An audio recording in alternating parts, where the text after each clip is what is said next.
Presented by Mathli Express Music.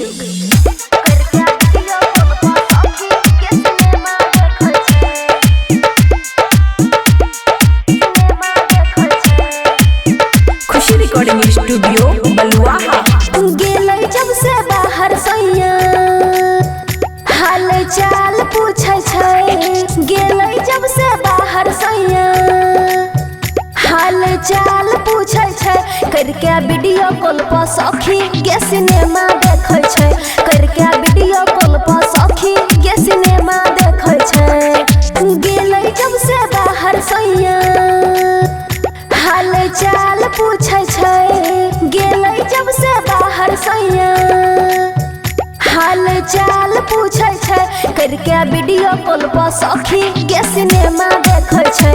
करके video call पर सखी गे सिनेमा देखै छै।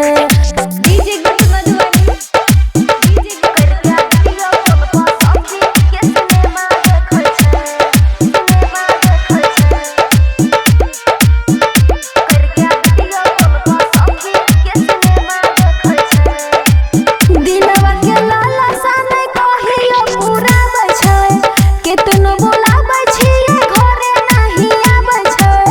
दिलवा के लाला साने कहियो पुराबै छै। केतनो बोलाबै छियै घरे नहीं आबै छै। हमर जवानी सखी बुरा हाल कने छै। हमर जवानी सखी बुरा हाल कने छै। करके वीडियो कॉल पर सखी गे सिनेमा देखै छै। करके वीडियो कॉल पर सखी गे सिनेमा देखै छै। डीजे गीत मधुबनी करके वीडियो कॉल पर सखी गे सिनेमा देखै छै। सिनेमा देखै छै। करके वीडियो कॉल पर सखी गे सिनेमा देखै छै। गरम जवानी पानी पानी बनल छै। राइटर सुमित साजन दिल्ली जाके पड़ल छै। गरम जवानी पानी पानी बनल छै। राइटर सुमित साजन दिल्ली जाके पड़ल छै।